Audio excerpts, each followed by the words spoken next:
Halo guys, Assalamualaikum warahmatullahi wabarakatuh. Kembali lagi di channel aku, Reta Pramesti. Kali ini aku mau jawabin curhatan kalian yang udah masuk ke email di mlksukses@gmail.com. Nah, jadi ini akan aku acak aja karena curhatannya begitu banyak dan sebenarnya beberapanya udah aku jawab di email bersama tim aku. Nah, simak baik-baik ya. Oke, kita langsung aja masuk ke yang pertama. Nah, ini dari Samarinda gitu. Jadi si subjeknya tuh adalah curhat, terus nama, terus asal kota gitu. Jadi biar aku tahu gitu dari mana aja sih teman-teman tuh berasal. Oke, ini dari Rizky dari Samarinda. Malam kak, tuh dia kayaknya ngirimnya pas malam ya. Saya minta pendapat kakak. Saya ini selalu kayak takut kak sama namanya SBMPTN kak. Mau ke UTBK-nya saat ke tesnya. Karena mungkin pengalaman di SNMPTN itu saya ketolak sehingga saya rasanya kayak trauma. Bagaimana kak cara mengatasi trauma itu dan selalu berpikir ke depan positif dan baik terus. Nah oke, sebelumnya Rizky terima kasih udah bertanya seputar hal ini. Karena emang hal ini tuh banyak menjadi keresahan gitu orang-orang yang belum lolos di SNMPTN. Sebenarnya SNMPTN, SBMPTN, terus UM itu kan jalur yang berbeda-beda gitu ya.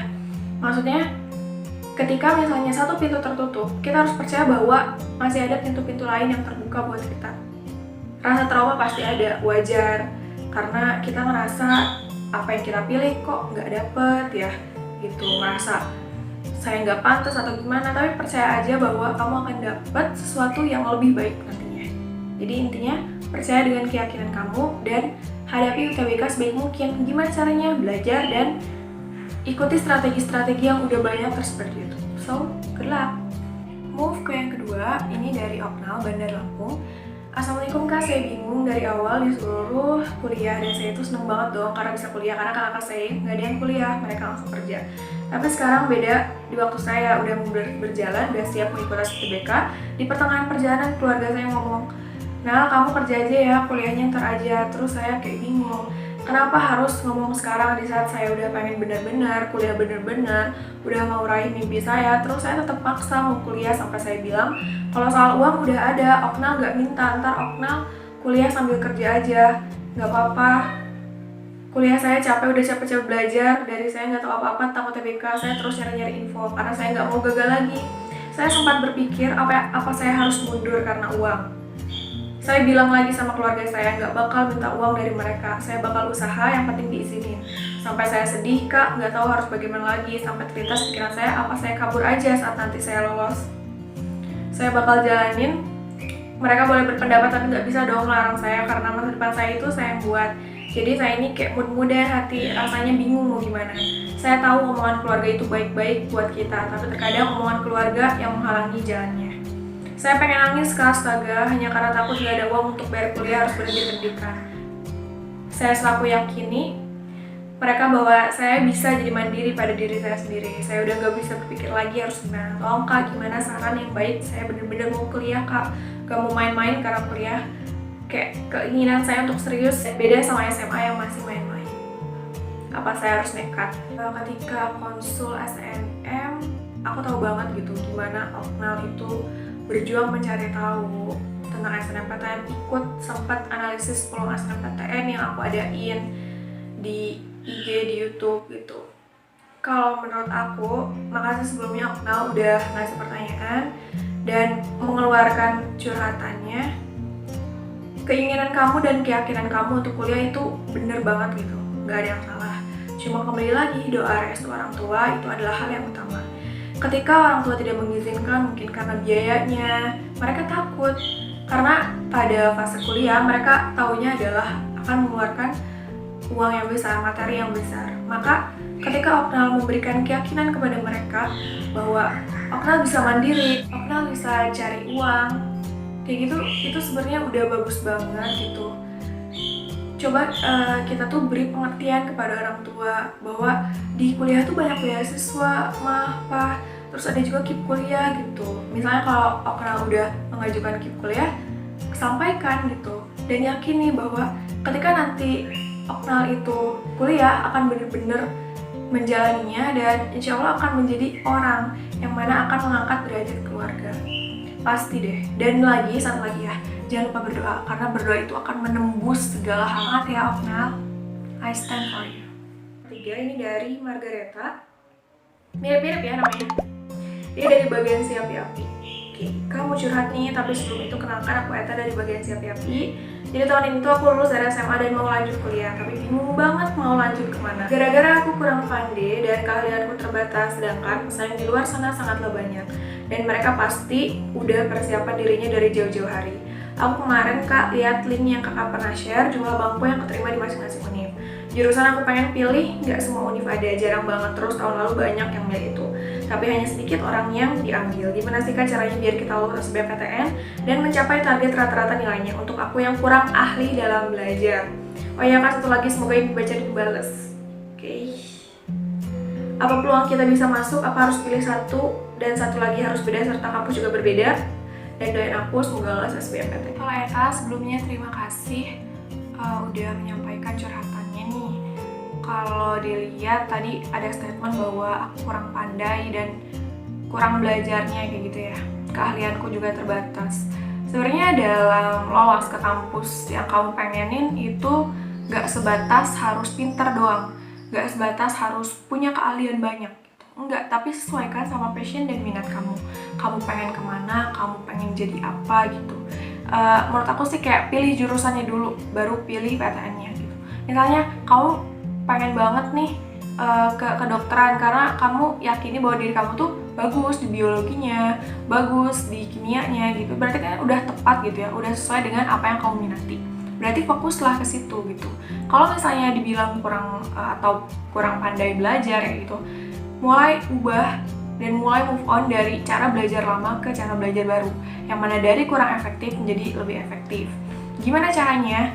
Dengan mengetahui tipe belajar kamu tuh ke arah mana sih? Apakah kinestetik, apakah audio, apakah visual? Nah, coba sesuaikan.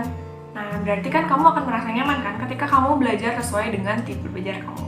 Dan kalau misalnya ditanya pilihan kampusnya, itu boleh satu PTN 2 prodi atau 2 PTN 2 prodi, itu kembali lagi pada kamu gitu. Asal pesan aku adalah jangan lupa cek keketatannya dan cek nilai ratanya, karena itu penting banget buat mengurutkan, jangan sampai salah. Oke, good luck Eta. Lanjut ke yang keempat, ini dari Laila, Palembang. Kamu mau cerita nih, aku sekarang kayak lagi fase paling stres banget. Setiap pagi pasti deg-degan kayak orang dikejar setan, mikir UTBK. Nilai aku nggak bagus-bagus banget, kalau paling mentok 600-an. Sedangkan aku pengen masuk ke kedokteran gigi. Tapi nilai dari TO-TO nggak pernah memuaskan. Setiap pagi pasti nangis, takut nggak lolos UTBK. Aku tahu Kak, yang lain juga capek, pasti ngeluh.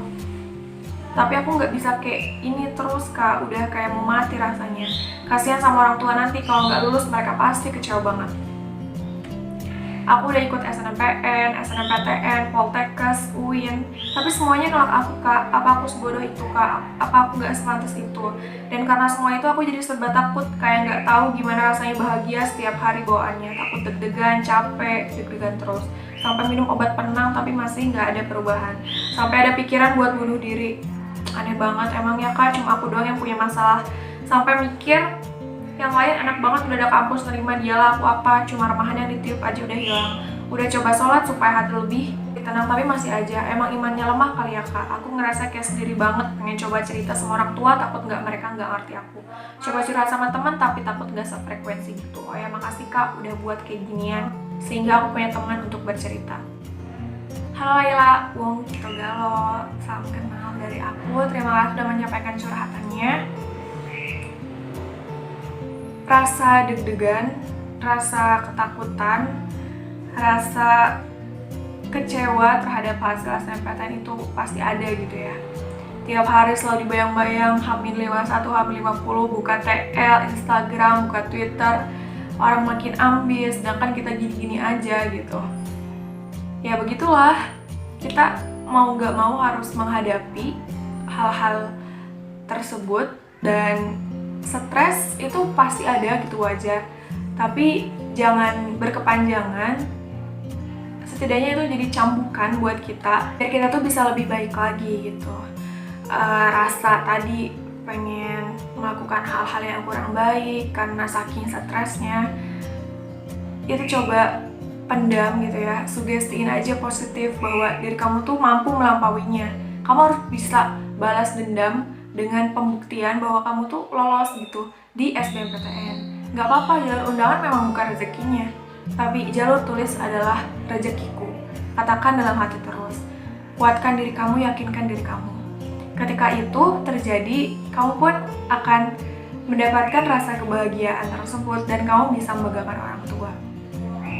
Jadi gitu sih dari aku, sugestiin aja positif dari kamu dan yakini bahwa kamu bisa. Ini lanjut ya ke yang kelima, dari Ibnu Magelang.